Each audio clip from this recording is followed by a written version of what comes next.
ఏది అయినా ట్రై చెయ్యి ఆచి చికెన్ మసాలా. ఆచి చికెన్ మసాలా. ఇరాన్ అమెరికా మధ్య ఉద్రిక్తతలు పశ్చిమాసియా సరిహద్దులు దాటి హిందూ మహాసముద్రానికి విస్తరించాయి. హిందూ మహాసముద్రంలో అత్యంత వ్యూహాత్మకమైన అమెరికా బ్రిటన్ సంయుక్త సైనిక స్థావరం డిగో గార్సియాపై ఇరాన్ 2 బాలిస్టిక్ క్షిపణులను ప్రయోగించినట్లు తెలుస్తోంది.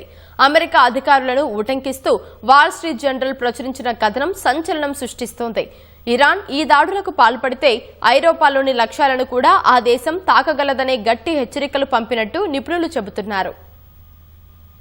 ఇరాన్ అమెరికా మధ్య యుద్ధం మరింత ముదురుతోంది. పశ్చిమాసియాను దాటి హిందూ మహాసముద్రానికి విస్తరించింది. హిందూ మహాసముద్రంలోని చాగోస్ దీవుల్లో ఉన్న అమెరికా బ్రిటన్ సంయుక్త సైనిక స్థావరం డిగో గార్సియాపై ఇరాన్ 2 మధ్యంతర శ్రేణి బాలిస్టిక్ క్షిపణులను ప్రయోగించినట్లు వాల్ స్ట్రీట్ జర్నల్ పేర్కొంది. అయితే ఈ 2 క్షిపణులు లక్ష్యాన్ని చేరుకోలేదని సమాచారం. ఒకటి గాలిలోనే విఫలం కాగా రెండో దానిని అమెరికా యుద్ధనౌక అడ్డుకున్నట్లు తెలుస్తోంది. ఇరాన్ భూభాగం నుంచి ఈ బేస్ సుమారు 4000 కిలోమీటర్ల దూరంలో ఉంది. ఇరాన్ క్షిపణులు ఇంత దూరం ప్రయాణించగలవని తెలియడం పాశ్చాత్య దేశాలను విస్మయానికి గురిచేసింది. హిందూ మహాసముద్రంలోని చాగోస్ దీవుల్లో ఉన్న అమెరికా బ్రిటన్ సైనిక స్థావరం ప్రపంచంలోనే అత్యంత సురక్షిత రహస్యమైన సైనిక కేంద్రాల్లో ఒకటి. ఆఫ్ఘనిస్తాన్, ఇరాక్ యుద్ధాల్లో అమెరికా బాంబింగ్ దాడులకు ఇది ప్రధాన స్థావరంగా పనిచేసింది. అమెరికాలో 9/11 దాడుల తర్వాత ఇక్కడ CIA అత్యంత ప్రమాదకరమైన ఉగ్రవాదులను బంధించి ఎక్స్ట్రార్డినరీ రెండిషన్ ప్రోగ్రాంను నిర్వహించిందనే ఆరోపణలు ఉన్నాయి. ఈ దీవులపై బ్రిటన్,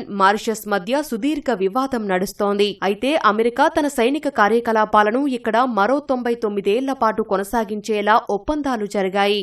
గత నెలలో ఇరాన్ విదేశాంగ మంత్రి అబ్బాస్ అరగ్చి తమ క్షిపణి పరిధి కేవలం 2000 కిలోమీటర్లకే పరిమితమని ప్రకటించారు. కానీ ఈ తాజా దాడితో ఇరాన్ తన సామర్థ్యాన్ని రెట్టింపు చేసుకుందని తెలుస్తోంది. ఇప్పుడు ఐరోపాలోని లక్ష్యాలను కూడా తాకగలదని స్పష్టమవుతోంది. కొన్ని రోజుల క్రితం శ్రీలంకకు దక్షిణాన హిందూ మహాసముద్రంలో అమెరికాకు చెందిన జలాంతర్గామి ప్రయోగించిన టోర్పెడో దాడిలో ఇరాన్ యుద్ధనౌక IRIS దెనా మునిగిపోయింది. ఆ దాడిలో సుమారు 85 మందికి పైగా ఇరాన్ సైనికులు మరణించారు. ఈ క్రమంలోనే చాగోస్ దీవుల్లోని అమెరికా బ్రిటన్ సైనిక స్థావరాన్ని ఇరాన్ లక్ష్యంగా చేసుకోవడం ప్రాధాన్యం సంతరించుకుంది.